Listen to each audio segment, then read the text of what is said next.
Print, email, Facebook, Twitter. More opinion. Meghan Markle and why mixed race matters. Journalist Stan Grant argued in an article on the ABC website that we should stop talking about Meghan Markle being mixed race. Grant made the argument, which is often employed to discredit racial identities, that race has no scientific basis and therefore should not be used to put people into categories.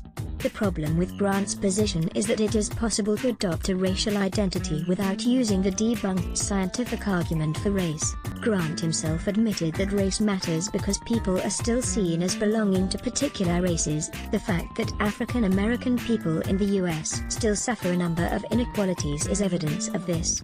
People are read as African American, Aboriginal, or Asian because of the social construct of race that makes race real to us.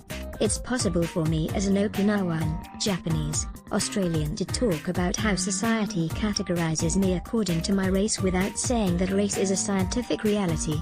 The term mixed race is, of course, problematic for many Aboriginal people. This is no doubt due in part to the horrifically racist colonial history of attempting to breed out Aboriginality and divorce Aboriginal people from their heritage. Demeaning blood quantums were used to categorize Aboriginal people's supposed mixedness.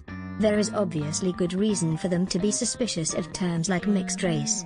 However, where does that leave those with other histories that need a language to describe their mixed roots? Post-race? Not yet. Mixed race people can find themselves living between cultures. For people like me, this can mean explicitly or inexplicitly feeling that we are not white enough or not Asian enough. Growing up here in 1996, hearing Senator Pauline Hanson say that Australia was in danger of being swamped with Asians, made me feel an outsider in my own country. Yet in Japan, I was always considered a foreigner. This created a confusing, and sometimes painful, dilemma. Where did I belong? Was I white or Asian?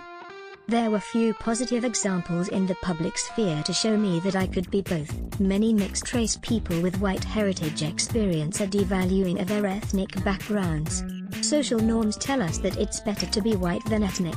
For instance, when Western popular culture overwhelmingly depicts lead characters in film and TV as white and often portrays people of color in stereotypical ways, we internalize a hierarchy of race. This can mean that mixed-race people learn to pass as white and hide their ethnic culture or identity. In some places, such as Japan, mixed-race people suffer segregation, discrimination, and racist hatred. A growing number of mixed-race people has led to talk of a post-racial era. This refers to the idea that one day everyone will become mixed. There will be no more race and therefore no more racism. Mixed-race people are the poster people for this raceless future. But the consequence of this idea is that their experiences now are very rarely taken seriously. What does it mean to be partly Asian and partly white in a country that, in various ways, reinforces the idea that white people belong and Asian people don't?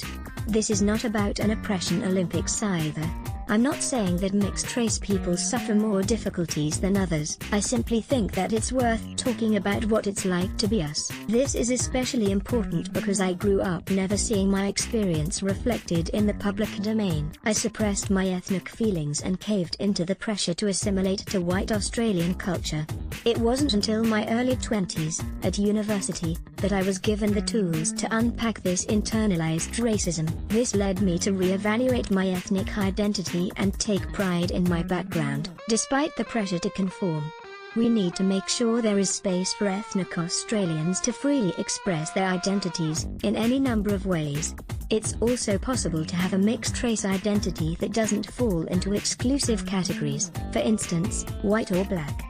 Expressing these identities, and talking about them openly, is the only way we'll understand how race as an idea affects all of us. I want to hear other mixed-race Australians talk about what it means to them to grow up here, and if Meghan Markle offers one way of having that conversation, bring it on. Timothy Kazuo-Staines is a lecturer in the Department of Gender and Cultural Studies at the University of Sydney. This article was first published on A Conversation.